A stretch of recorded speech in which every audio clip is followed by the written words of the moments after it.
Okay, so I think we can start. So welcome everyone to day 2. This is a very short announcement session. So just to once more remind, if you're still not on a Discord, you can join. So there we have a bunch of announcements and important information. For the sponsors, we have one more actually that appeared. So we have one more bronze sponsors, NG Cloud. And for today's plan, we have, again, second day keynote. We have 3 tracks. For today, we have lightning talks, and we don't plan any sign-up form. Basically, you can come and get like 5 minutes to present your idea.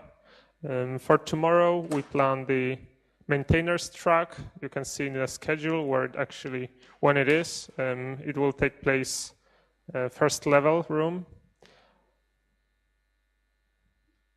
Right, so for the keynotes, it's today at 5 p.m.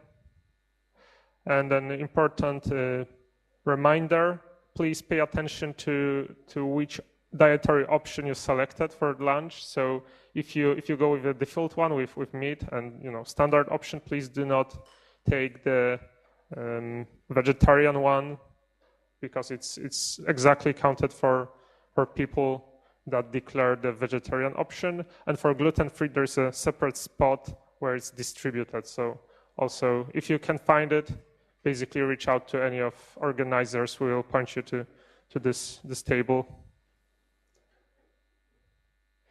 Right, so for the maintainers track, we still have 5 submissions. If you have still a plan or a desire to submit yours, feel free. It's on our website. There's a separate page in our menu, maintainers track, and there is a Google form to submit. Right, so in a few minutes, we'll start with our first talks today. So in this room, we start with how to use Scrub Data Ops in practice. And in the other one, in another section, we have automatic reconstruction for X-ray scenes with Python and Data Lab. And then, just after 10 a.m., we meet all here for the secondary keynote. What is your simulation doing right now?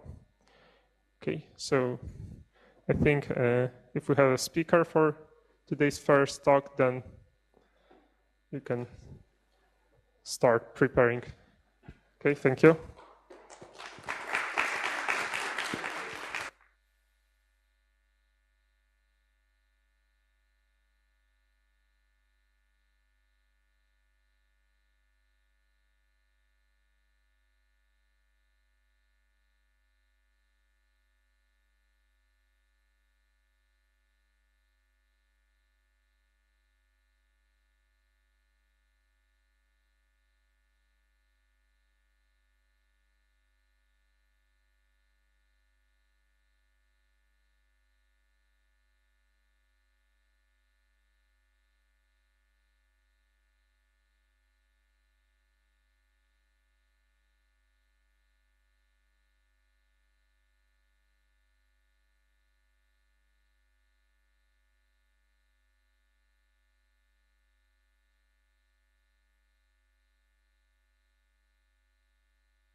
Somewhere here.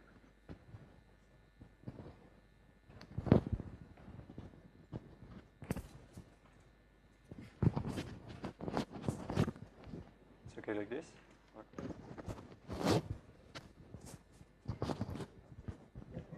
Can you, yeah? Like, oh.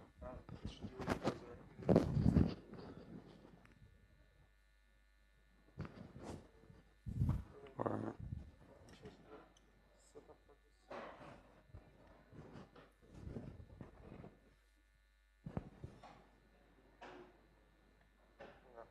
There's no scroll. Change the power. okay. It was working yesterday, right?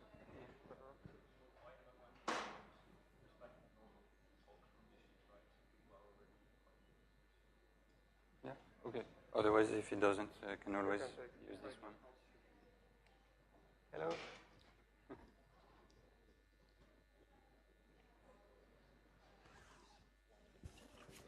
Yes.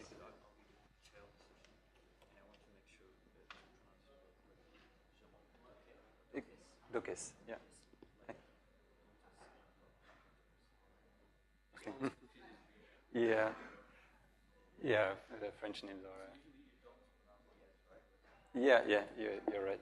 It's, yeah.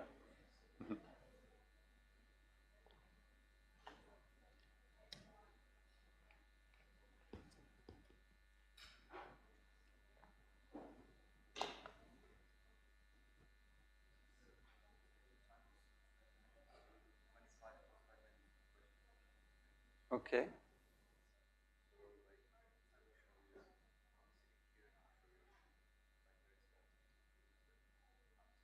Okay. Okay, thank you. Yeah. Okay. Great.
So good morning, everyone. Welcome to the first session of the day.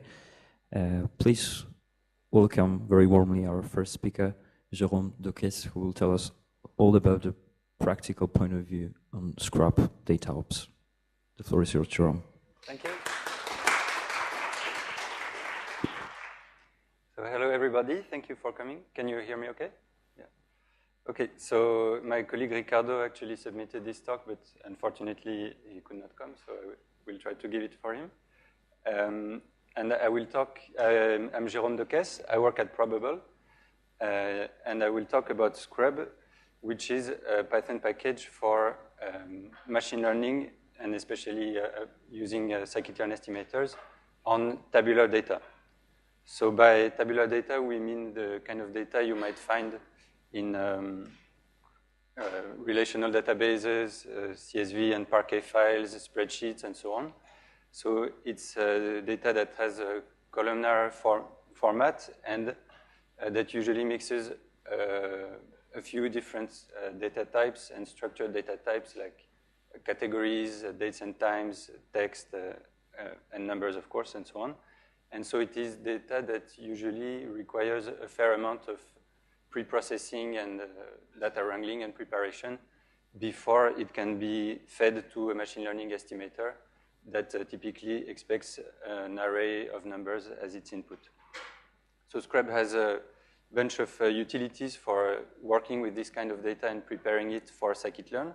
For example, here I show the table report, which is a little interactive display for quickly exploring the content of a data frame, because this tabular data in memory in Python is usually stored in pandas or polars data frame. And here is the table vectorizer, which takes a data frame with many different complex data types as input, and then applies appropriate encoding to each type of column it contains, like numbers, date times, categories, and text, to produce arrays of feature vectors that can be given to machine learning estimators. There are also many other utilities that you can read about on the documentation or ask me about later. But in this talk, I will focus on a specific part of Scrub, which is the data ops framework for building complex machine learning pipelines. So the problem we try to address with the data ops is that in the basic fundamental setting of machine learning, we have a design matrix X containing numbers and an array of Y.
very interesting talk and the demo that you showed us. So do we have any questions from the audience?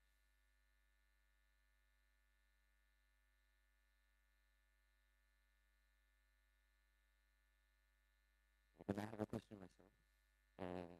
How much flexibility do I have, for example, if I would like to use not necessarily the EuroSciPy model for my third party XGBoost that has like a development API, does it also work?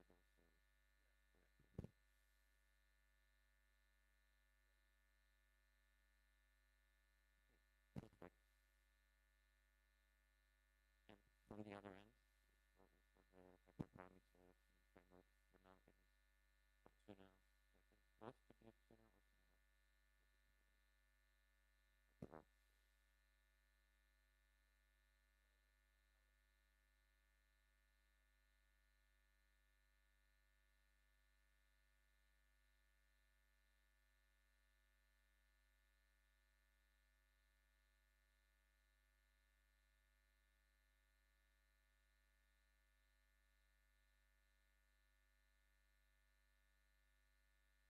No? So that's like the home again.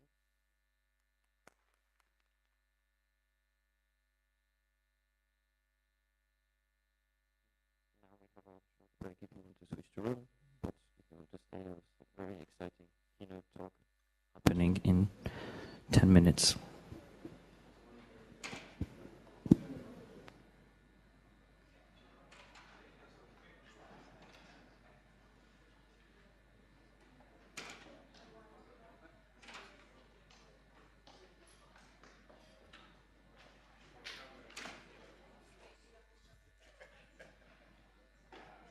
Thank you.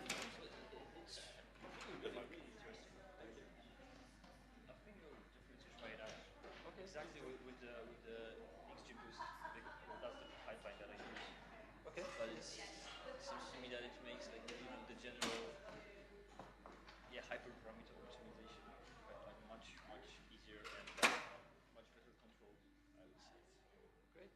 Thank you. Yeah. So yeah, please let me know how it goes with XGBoost. One thing that you might find useful is that when you fit estimator, you can use it. You can give it also dynamic, like extra arguments, because XGBoost takes a few more.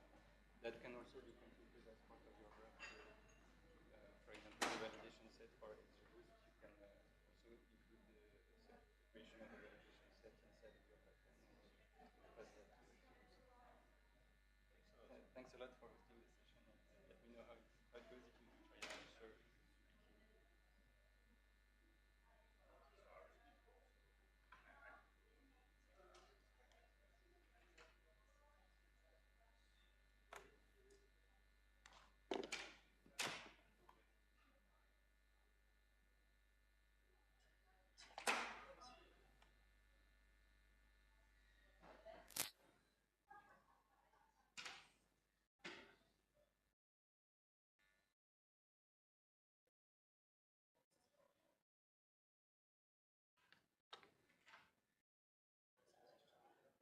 Tak jest.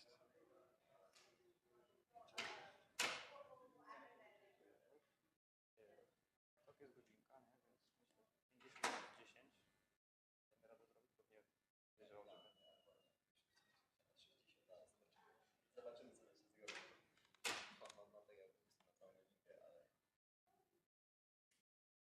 potem jest przejęła.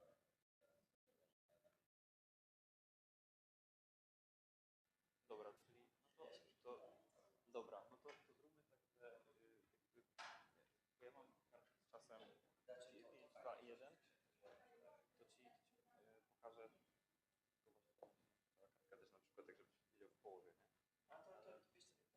Okej, no to pokażę ci 5, 2 i 1 względem 55 minut.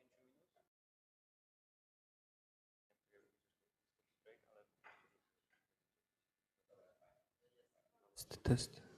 Test. Chcesz sobie wziąć przełączanie slajdów?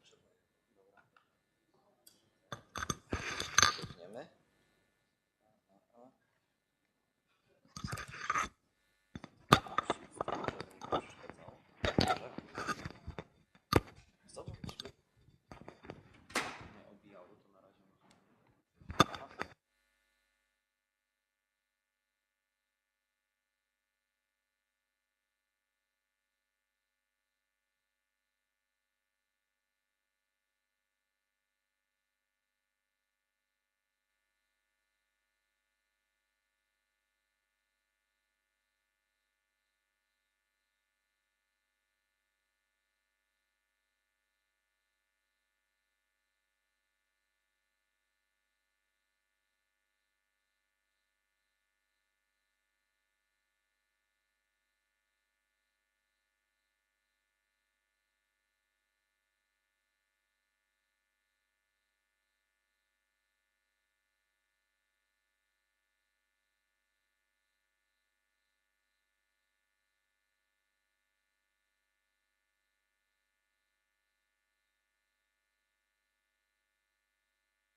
Okej.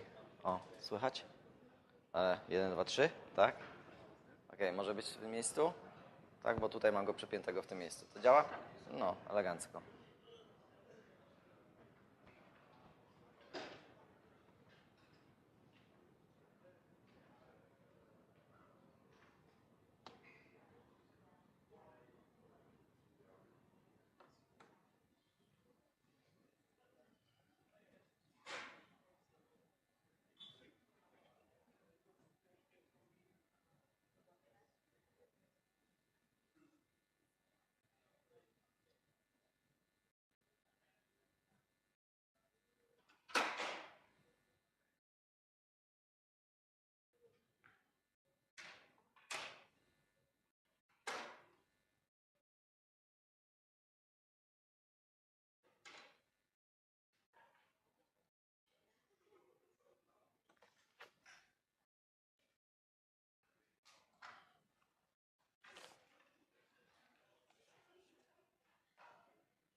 Welcome everyone to the keynote talk of today. Our speaker is Łukasz Langa, who will tell us all about the answer to the question that we should all ask ourselves at least once in a lifetime. What is our simulation doing today? So please, let's have a round of applause for Łukasz. Welcome him warmly.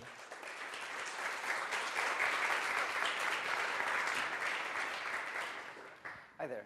So it seems like the time where the top 500 supercomputers were just regular hardware like the desktop PC you have at home are sort of like over. Now we're back into this world where everything that matters is computing on specialized hardware, GPUs, and so on and so on. So we're back at this world of mainframes where you have a resource in your institute or in your organization, and you might not have access to it all the time. So we're back in the world where we need to schedule allocations for like, oh, I have a thing that I need to compute, but it better work because the next time I can get the allocation is a week from now.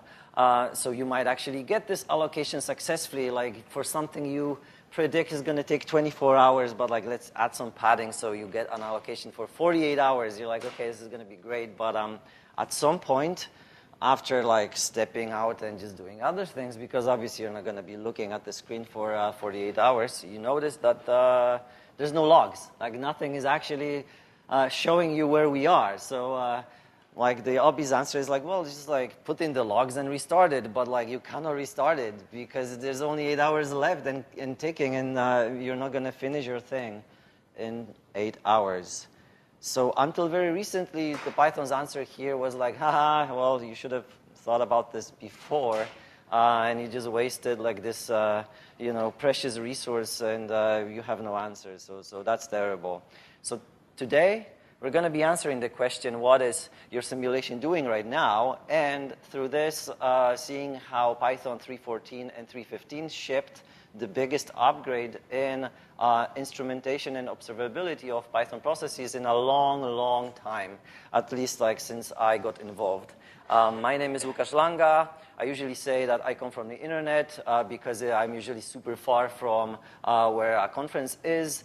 Krakow used to be close by to me. I used to live in Poznań, but I no longer do. So yes, hello, I'm Łukasz. I come from the internet. You can find me on GitHub. You can find me on Mastodon, Blue Sky, and email if you so desire. I also run a comedy podcast, so if you're interested in knowing like what the core developers are doing, we very sporadically these days, release new episodes. The reason I'm no longer local is that my family had to move to Vancouver, British Columbia, where we live. In fact, you can see my apartment from this picture. I love it there. But the only company that could bring me there is Meta. So now you can use my corporate email as well to contact me. Like the annoying thing about Meta is that like my coworker Thomas used all our allocation for bullet points in slides for this event, so I cannot use any bullet points anymore. So this presentation will not contain any.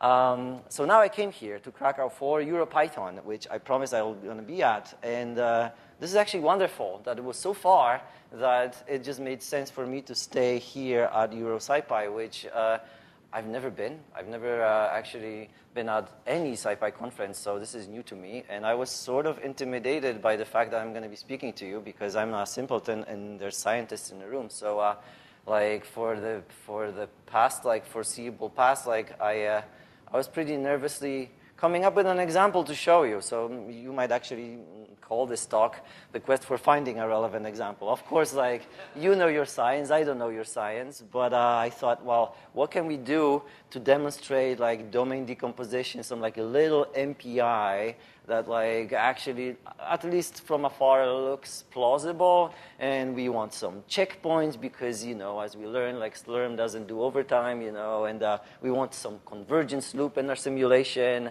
We want runs that actually scale up to days, right? So it's actually like a big problem possibly, you know. So I thought, Black-Scholes option pricing maybe, but that's fine, and let's not do that. Well, maybe some image processing, like this Gaussian blur, whatever. But environmentally conscious, I wanted maybe something that is going to show you like, I don't know, groundwater pollutant transport. That would be interesting, but maybe depressing. So what about something cute about nature, like animal coat markings. And just so happens that all of them are the same problem. So it's heat spreading through a square metal plate. Of course, this is a super simplified version, extremely simplified. So square heating element powered on forever at 100 degrees. And edges of the plate are forever cold. So, you know, like the heat is spreading always, and it doesn't actually like heat up like globally. So it's simplified, 2D, square plate, discrete cells, explicit time stepping, so some of you are already cringing, but yeah, it's just going to be easier that way. It's homogenic material, so you know, it's not a real material, so it's not going to actually describe how your processor actually is heating up, you know, and how the heatsink is taking heat from it. But that makes it position independent so easy. Temperature independent, so it's linear, and not anisotropic. I discovered that word. I love it. So wood along and across the grains behaves differently. So yeah, let's meet Joseph Fourier and his heat equation. That's what we're essentially going to be literally heating my computer with when we're running example code. So yeah, like, you know, how fast the temperature is currently changing with thermal diffusivity, the Laplacian, and the temperature at some point at the plate at some moment. Also for shadowing, we're going to need that too. That's Courant-Friedrich-Levy condition where no wave should grow in our simulation. So the time step must be small enough so that the heat can't jump over cells. Because also, like, you might not see this because the pixels are small, but there's pixels that are going to be cells, so it's not actually continuous, it's discrete simulation. The code is going to be extremely simple because it's just going to be a class, a bunch of things that, you know, describe our temperature grid, a stability limit for the DT, a heater square, pit at 100 degrees, and a double buffer, so the source and destination. Yeah, and when we have this data, something needs to operate on it. So beware, trigger warning, there's going to be threads. So we're going to have like threading locks for the bands because there's going to be 8 bands that execute in parallel. Could be 64, but I only have like 10 cores here, so 8 bands seemed to be like a good choice to make it actually parallel. There's barriers here, there's 2 of them because we want to ensure that data at halo rows is always consistent. So those are the top and bottom rows that are actually accessed by neighboring bands when they are computing the averages as well. So the start barrier essentially says the serial phase is over, buffers are swapped, heater is repinned, so we can start doing the parallel computation. And the done barrier says everybody finished their parallel computation, so we can now use main to switch, like, you know, to the next step of the computation. The bands are horizontal.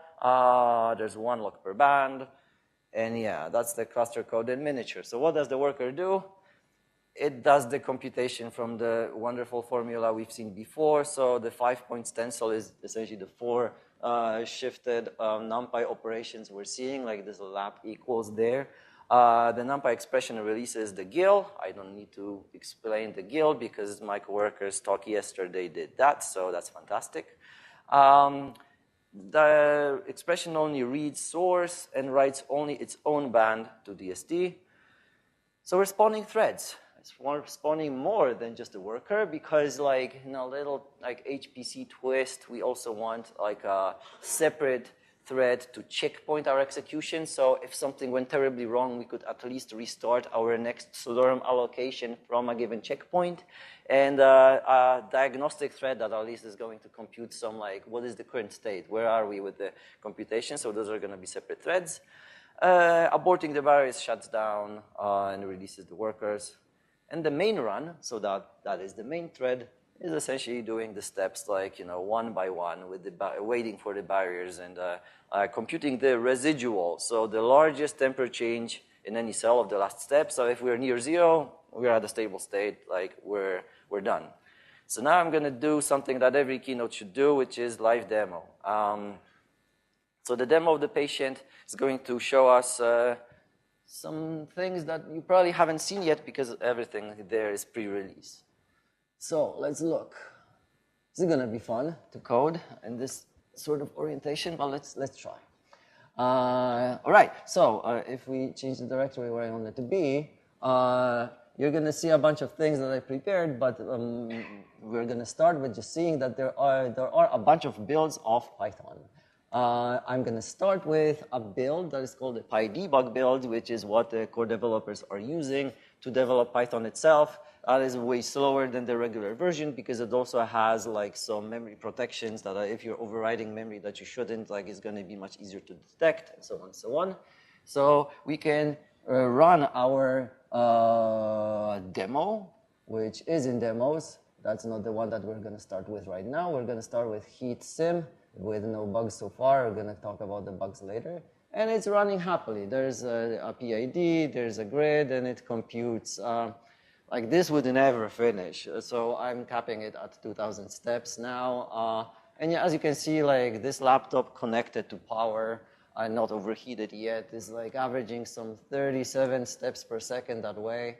Not great in this build, but it does converge, it does compute, it does end eventually. This is a command line application that, as you already saw with the predictive command line completion, can inject some bugs, and we're going to play with that in a second. So the debug build that I'm showing isn't something that we're going to be necessarily using. I just wanted to show you some baseline performance that we're getting from that and compare it to the build that you should be using, which is an optimized build. So if we switch our virtual env to an opt build, this is one where like I made my Mac sweat and actually use all the optimizations we have in the room. So PGO, LTO, bolt, whatever, and that, as you can see, like that's still the same Python as regular Python, as like almost 3 times as fast. And most of our downstream distributors already do that for you. So we're going to find like the installers for the Mac, the official ones, and the Linux distributions already do this correctly.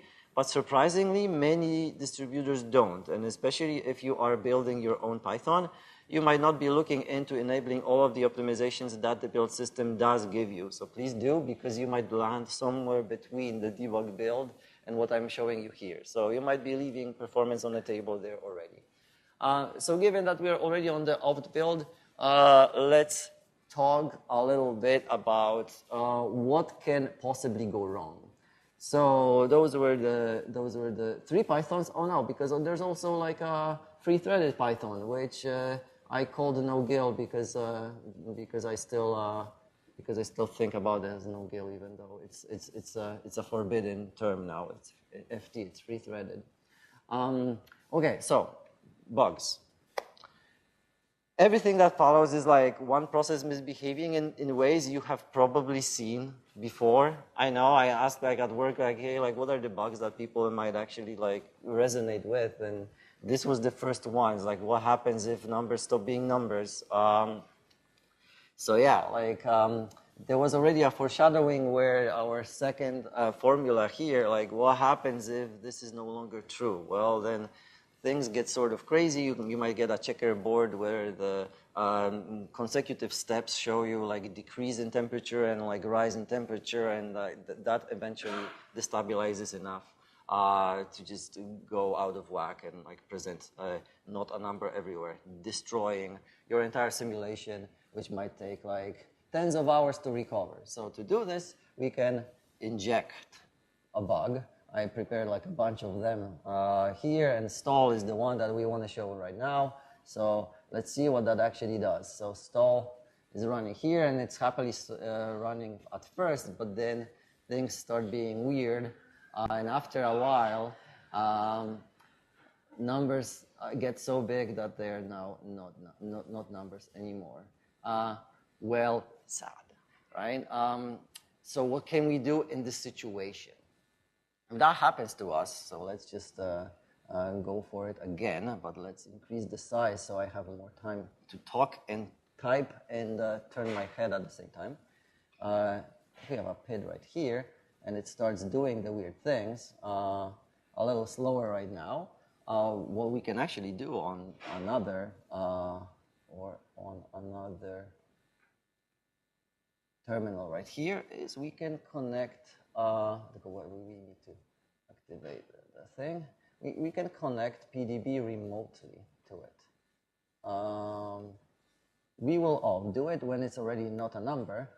Oh, we cannot because we need to be super user. So let's be super user. Okay.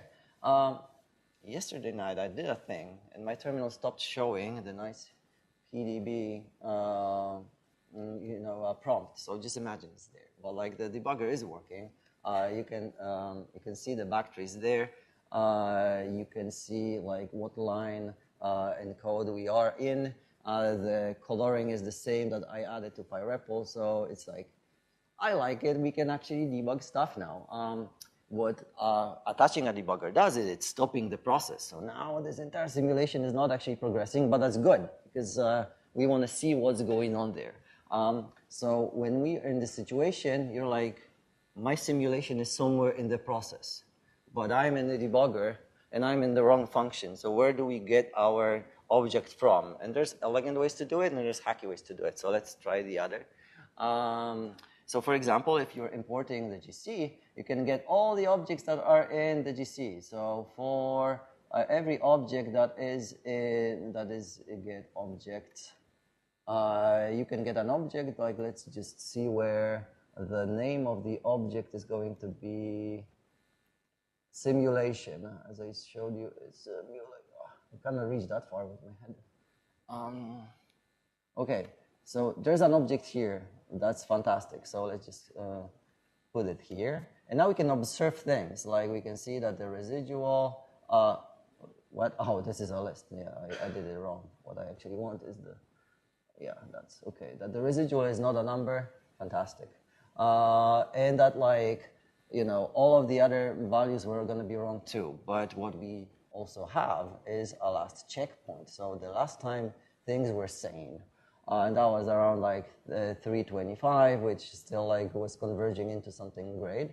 So what we could do is maybe we could just take the source array and replace it with that last checkpoint one, and the same with the DSD. And we could also just put the residual back into the realm of numbers. What else do we want to do? This seems like maybe we don't need to do much more. So we could just continue the computation. If we do, we see that, oh, like numbers we started, but the total energy still terrible, still something wrong there. Okay, so we can still stop again and do the same thing. So the residual, we no longer have this, so we need to get that back. Oh, well, yeah. Do you see? Oh, okay, we are back in a different context. So this, we have our simulation, the residual is there. I forgot a step, so let's bring some didactical help and just cut like that thing. What did I forgot to also? Oh, okay, of course. Like the thing that caused our bug was the DT being out of whack. So let's bring it back into whack. But like let's replace the source and destination.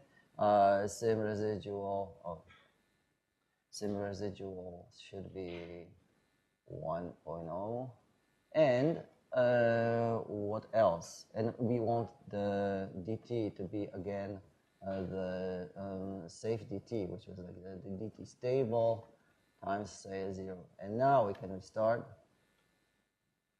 and things should actually converge now to like a real like value, and finish at step 2000 since that's where I capped it. And with this sort of incremental debugging, we just saved like 40 hours of like a simulation just by connecting to a remote process that was unaware that it's able to even do this. It's just built into Python. You can do this in any use case that you want. Asterisk, obviously, but we're going to talk about the asterisk. So I'm realistic. Don't worry, I'm going to tell you everything. So there's more bugs than just nans, right? Like, we have a global interpreter lock, and we can do like sometimes naive, and by result, evil things through it. So for example, another bug that we can inject is a hog bug, where it's not going to be quick anymore. It wasn't quick to begin with, but like, look at this. Like, this is like, whoa, 7 steps per second. So we're not going to be even looking at it. What I'm going to explain to you right now while it's running is that what is happening here is instead of having like a nice diagnostic that computes the total energy in NumPy, we're naively doing it in pure Python now. Worse yet, normally we would only need it every like few seconds, but here we're just computing it all the time. So while that is happening, we might have this sort of notion that, okay, maybe the debugger is going to help us with this. So we can open the debugger here and see like, where are we? Like, can we see anything? But guess what? Now we stopped executing. So if we look at the trace, like, it's not really that interesting. The main thread is just waiting for the done barrier right here. And if we're looking at like, where are we with the execution? Yes, that's where we are, just waiting for that barrier. It's very boring. It's not executing. And if you want to like actually learn, like, can I switch threads? Well, you can't yet, not in PDB. It's not how it works. So, oh no, the debugger cannot actually help us here. So if it cannot help us here, what can? Well, it turns out that in Python 3.15, we have a new package, profiling sampling. We actually want to connect to it live. So let's say attach and live to the PID right here. No, that's not what I did. So the PID is still that 69,000. Boom. And wow, we are in a text UI. Looks somewhat like htop. So what you're seeing is threads doing things. We are now actually looking at the live process without influencing its performance at all. It doesn't know that it's being observed. It's just doing its thing happily. And the sampling profiler that we added to Python is now just observing the current state. So let's see if we can tell something is wrong. So there's a few threads that we can observe like independently of each other. And as we can see, like that's the main one. Like it has a simulation run. And there's a bunch of workers. And the workers are mostly just waiting for the GIL. You can see there's like 70% of the time is just spent on waiting on the GIL. But that's just one worker. Is that true for all of the others? Well, yes. All of them are waiting for the GIL. And you know who isn't? Well, this guy isn't, but it is 95% on the GIL, meaning this is hogging the global lock. Oh no, it is just doing this computation in Python, and by that, it's starving everything else from progressing. Well, that's terrible news for us, but we could either fix it by fixing the diagnostic here, or by just getting rid of the GIL. So let's try that and see if that helps at all. So if I press Q to quit, this didn't even finish. So let's switch to no GIL. We want to remove that guy. And we run the same code with the same hog bug, and it's whoa. Okay, cool. Seems like this is not a problem for the GIL. For no GIL. It no longer has an issue. It runs actually pretty quickly, huh? So it will finish too fast, and I'm not going to be able to show you everything. So let's just say, just don't have a max on the steps. Let's just run forever. And let's look closer at it now. So now I just need a new PID. That changes every time, huh? So let's try that. Boop. Cannot. Oh, see. A free-threaded Python cannot be observed from a regular build and vice versa. So we need to switch here to also use no GIL on the other end of the observation. So we're doing that. Okay, and it looks like there is 0% waiting for the GIL. So that's fantastic. That's what we wanted. It is a little weird, though, that it says that still 12% of execution is on the GIL. This is actually just an annotation bug in the UI here, because all it effectively says when there is no global lock is 12% of code is actively running Python right now. And this is not surprising, because all of the things that are performant are in NumPy, are in C. So most of what this program is doing is not Python. But that annotation here is wrong, so like we're gonna have to fix it before the final release of Python 3.15. But that's a detail. Like in the end, we can see how this guy is much happier than the version before. Not only that, like it was easily twice as fast as the optimized version without any hogging bug. So for this particular use case, I want to, drill it into you that like free-threaded Python is not just like a cool thing to have. It is literally affecting how fast things can run for you. So it is already making dents on Meta, and I hope it's going to make a dent in your own like daily life as well, since it is the future. It makes things much nicer. So that's our second bug that I wanted to show you, and how our observability can help us find what is going wrong. But there's more classes of errors, and the most annoying is a deadlock, right? So when you have two or more threads and there's more than one lock, they might actually hold on to the locks that the other wants and then never resolve, and that's terrible.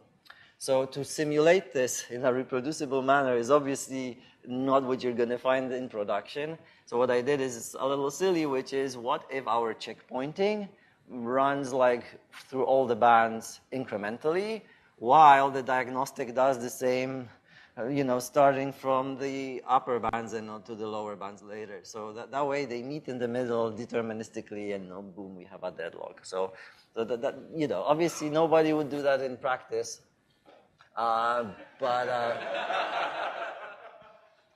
yeah, let's see how that works for us. So there's a bug here that we're gonna call deadlock.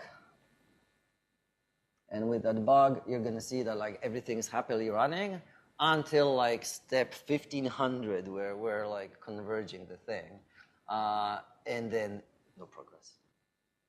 That's the terrible thing, that like if you saw that like late in an allocation, that would be not only tragic, but also deadlocks not really recoverable. So unless you are like really like lucky, you might not be able to do anything. To demonstrate that this is really the case, we can take the PID from this process and try to like even PDB to it.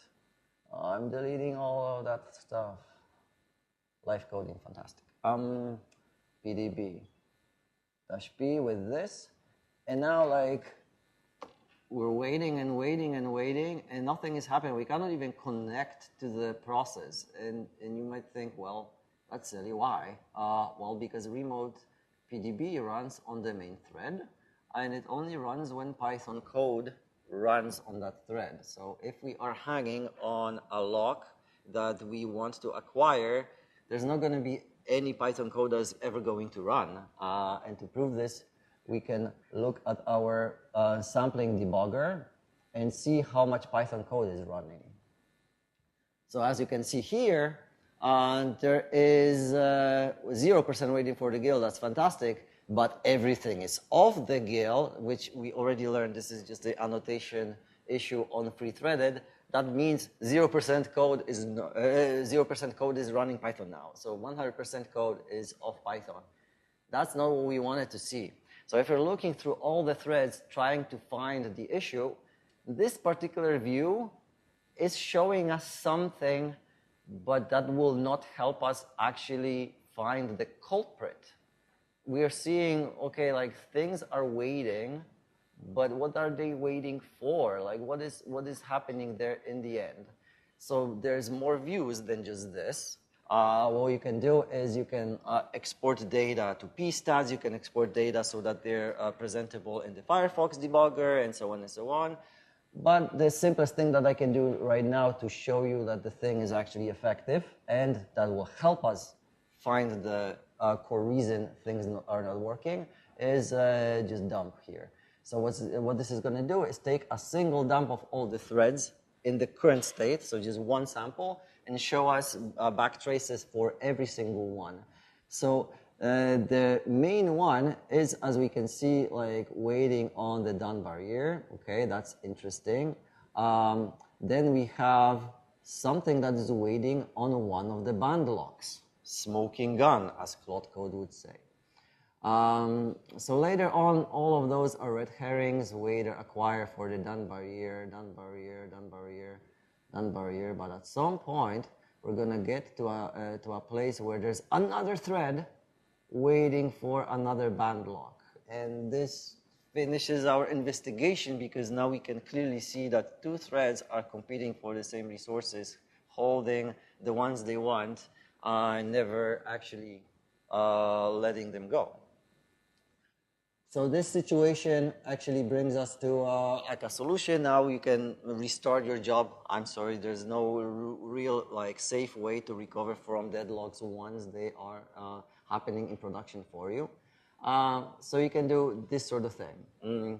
As I told you, like the sampling profiler also allows us to create flame graphs and so on, including like a really nice mode where it can like attach for a while and just present you with a self-contained HTML flame graph. So we might try to actually just generate one right now, just so that you can see what it's doing. Since like gathering this information is also a little funny, so flame graph here. Because if it wasn't deadlocked, like now, it would actually just gather information from a running process. It's doing things. And at some point, if it's not going to finish, like you need to decide, okay, I'm done waiting. Like I gathered enough information. So when you do, like you shut it down, and then you see that, okay, it saved the flame graph here. I'm not sure where this is going to appear when I start a browser. But we can maybe just open it with Safari. So that, okay, I get it on the wrong monitor, but let's fix that. So I'm gonna do boop, and now, look at this guy. Okay, and this is our cute UI for the flame graph. This is not entirely interesting in the case of a deadlock, but it shows you everything that like we've seen so far. So we can look at all the threads that we gather information about. We can see what they're doing at a given moment in time. So like some of them might, for example, like be sitting on a lock, or doing like the condition wait, and so on and so on. This is sampling like a lot, so there's more than one sample here. You can drill down to see like more things actually happening. So for example, this checkpointer, oh, this disappeared for me. Yeah, so you can see that, oh, actually it's trying to acquire the lock. And what lock is that? You're gonna see like the checkpointing incremental. Yeah, you can go up. So yes, so this is a pretty nice graphical tool. If the terminal is not like your favorite, like this is going to be helpful. Of course, like the Firefox profiler is way more way more featureful. But this is standalone, so you can already use this to debug things and to like present things. Since this is standalone, so you can get this output and send it to somebody, and that somebody can do the drilling on their own Safari or Chrome or whatever, which I find is pretty awesome. So yeah, we get through that bit. And now I wanted to talk a little bit about my silly example, because I hope you can tell like that I had like just too much fun with it. Yeah, so of course we have the bands in our program. So there's 8 bands, and we put barriers on them.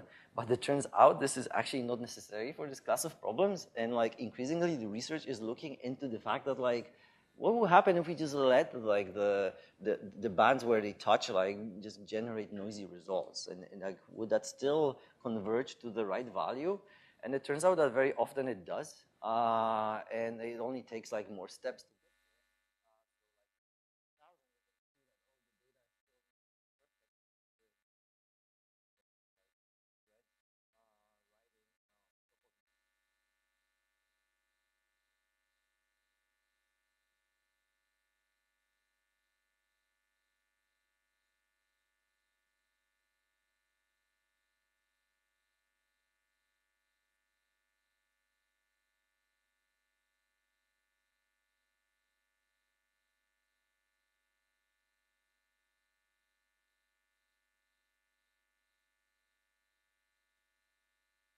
Um, how does things actually look like work in practice? There are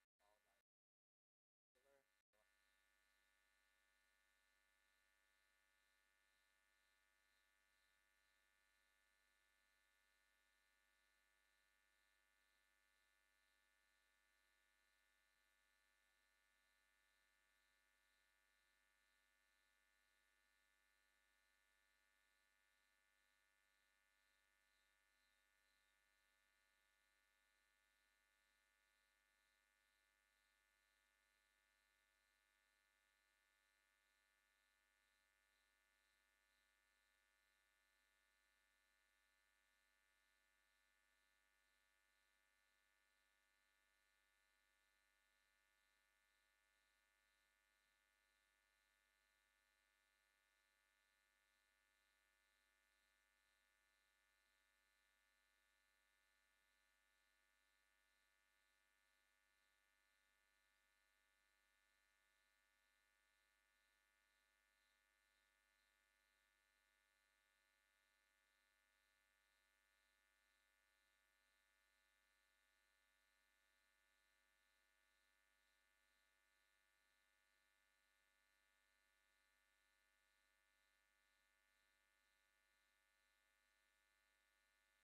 Test, test.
Does it work anyhow? Okay, super. So, It's not very loud. so do let me know if it's too bad. As I get excited, I jump around. No, I understand it. I'm doing the same. It's like, no, I don't need a mic because there are eardrums on the first row. Oh, I see. Yeah, I will show you like wait, now we have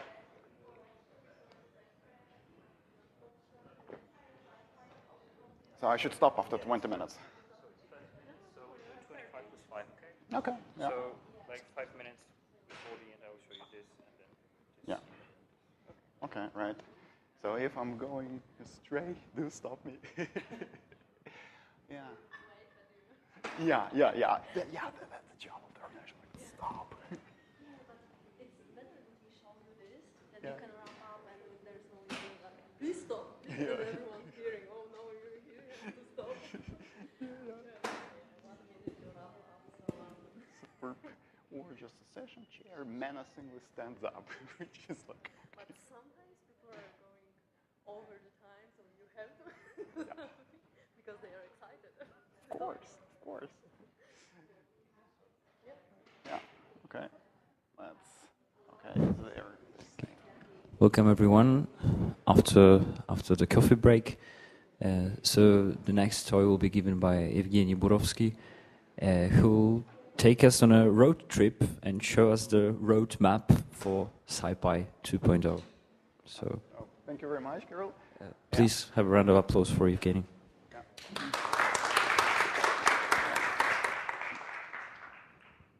Thanks. So I'll try to talk about SciPy, the library, a little bit. So who am I? I'm Evgeny. I work for QuantSight. My background is computational physics, superconductivity, cold atoms, and all that. And I'm a SciPy member for quite a while, actually. So my SciPy contributions got jump-started by coming to EuroSciPy in Brussels in 2013, actually. So thanks to the organizers of this whole series of sessions, I owe you a chunk of my career anyway. So thanks. Right, so SciPy. And let's say SciPy 2.0, like what is that about? Where does it come from? Why do we talk about this today? So if we look at Git logs, the origins can be traced. Oh, no, we can't see the pointer.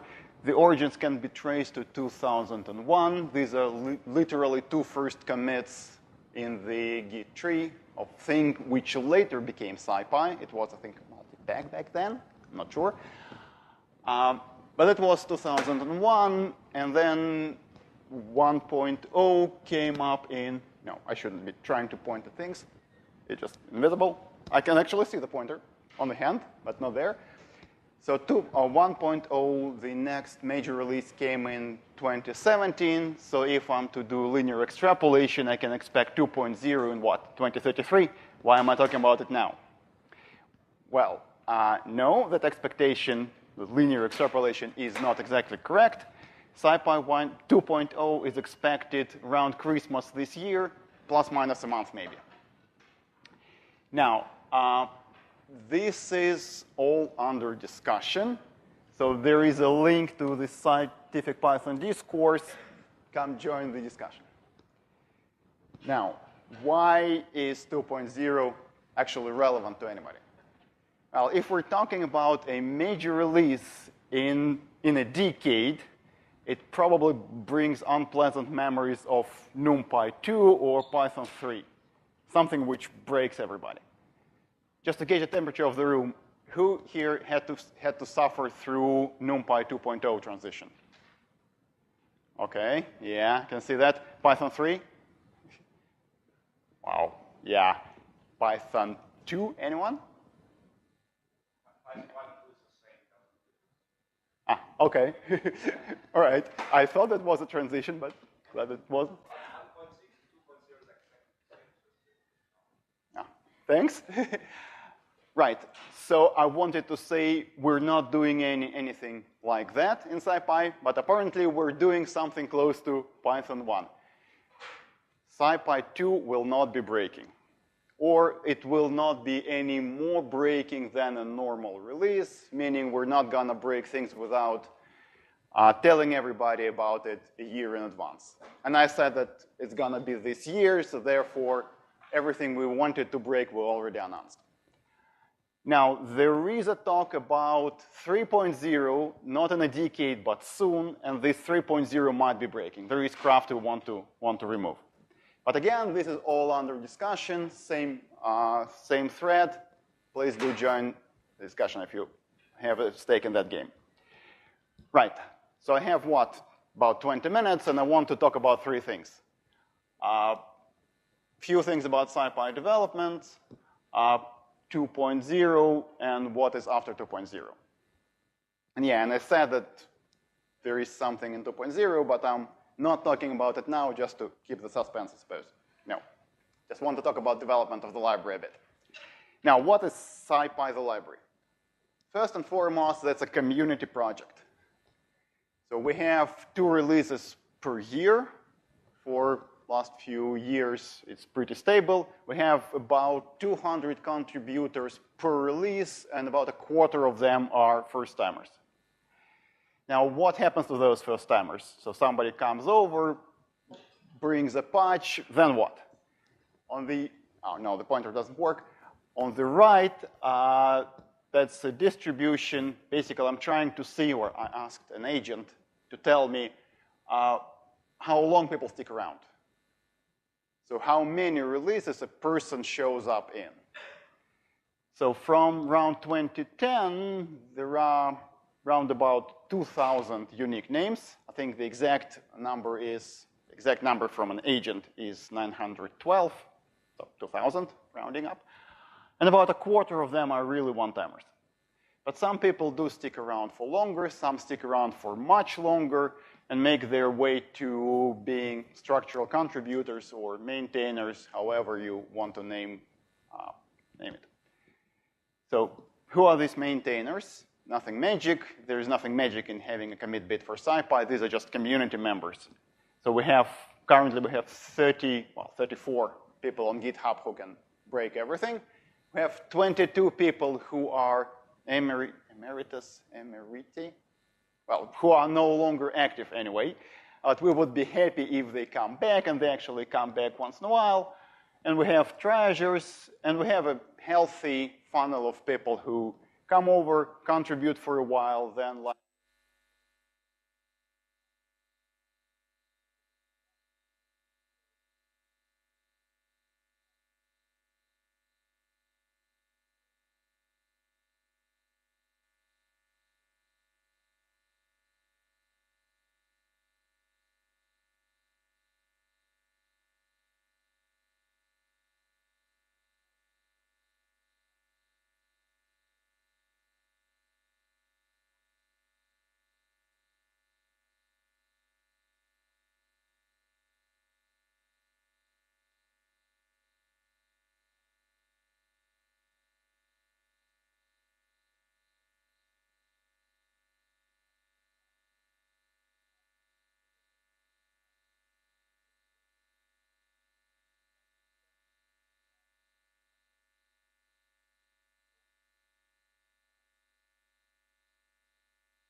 projects already, but there's a lot of things when I install SciPy that I probably never use. I use 10% of SciPy. Do you think it would be a good idea to split, but makes it even more difficult to maintain? I mean, maintenance-wise, it will be much more difficult because the friction is always at the interface. And if something from SciPy stats uses something from SciPy linalc, we know they are in sync. Once there are scikits, then somebody needs to manage versions, and it will be way more difficult to maintain, and will be probably more difficult for users. Yes, it will help some users who only want this and don't want the rest of SciPy. But on general, across the ecosystem, I don't think it will be a net win. Mm-hmm. But you can still have one thing, but you, like a lot of those wheels have this optional installed, like the square bracket, so you don't install everything, you just install the base, and if you want to say all, you get everything, or you can have, like you don't want this blast and stuff, and maybe then you can get your install smaller. That wouldn't change much on your side. You still build the whole thing, but people can install smaller versions. But that would probably increase the number of binaries you upload. Well, thanks for the suggestion. That's definitely interesting. I don't think we seriously discussed that. So we should. So thanks for the suggestion.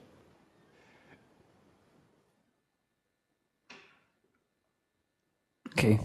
More hands in there. So maybe last one. One question, if you go back a few slides, you mentioned that one of the goals is to be able to mix libraries with different LP64 and ILP64. So what kind of mixture in that case is envisioned, and how is that going to be achieved, considering that you use dynamic linkage to BLAS and LABAC? Yes. That's a hard problem. So currently, to use ILP64 in SciPy, you need to build from source. And then if you build it right, if you use all the right build options, it will link to, say, correct MKL, or correct OpenBLAS, or correct Accelerate. Then you use, say, PyTorch. And then PyTorch is built somehow. I don't know who built it and how, but if the build environment for Torch is correct, it will talk to ILP64 OpenBLAS. The problem in Python land is that once you import SciPy and import PyTorch, they both load whatever they were linked with. And if those two things clash, everything crashes. So you need to make sure that your stack, your full stack, is built consistently. And some big users actually do that. They build everything from source, and they carefully make sure that their PyTorch, SciPy, NumPy, whatever, you use mumps, suits, parse, whatever, everything is built with, say, ILP64. Then great, then it works. So when you say mix, so that's not like loading SciPy with the ILP64 and then another library with LP64, or maybe I'm misunderstanding it? Let's see. Before SciPy 117, before and including, we would link to 2 copies of LAPACK. We would load both 32 and 64-bit linear algebra. And then you are bound, if you have more than 5 different Python packages, you're bound to load 2 with different bitness. Right now, we only load either 32-bit or 64-bit, depending on how you build SciPy. Got it. So it's like a build time controllable thing. There is build time control, and then once you import things, you load a dynamic library according to how you build things. Okay, got it. Thank you. Thank you, everyone. Let's thank Evgeny again.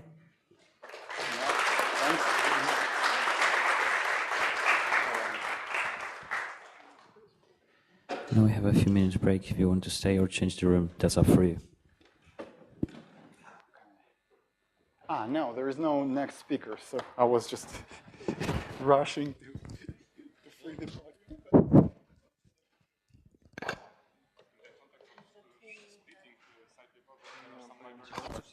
Raz. Ship multiple wheels from the same repository. So they keep one repository, one code base, and they do this in this way that if you have some extensions, they have hard pin in the same base core version. Right, okay. So then you split the code on few things, but you told, oh, this subset all needs to work on the core version. So it means that there's reduced of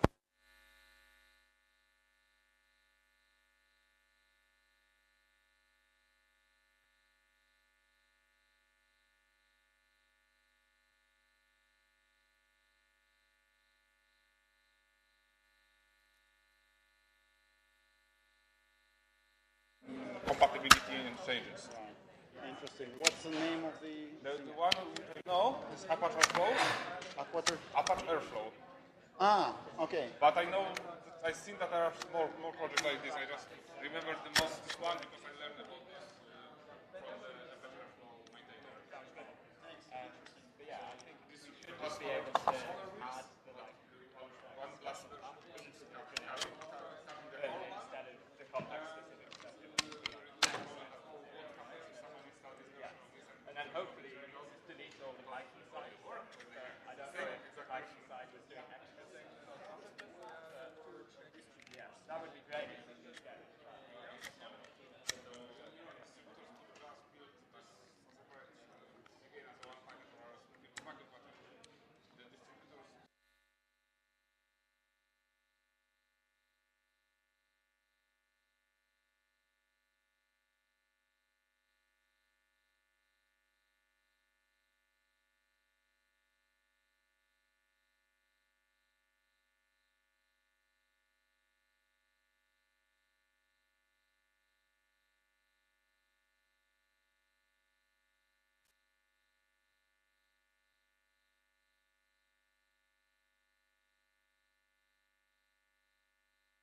So 15 minutes of 2 plus 5 ideally.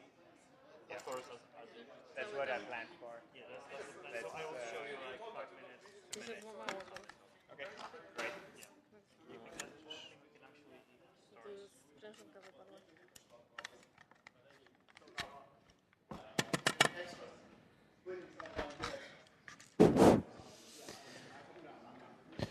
Okay, so since it's already 10 minutes past noon, let's move on to our second speaker, Florian, who will tell us all about spline bugs. So please welcome our speaker warmly.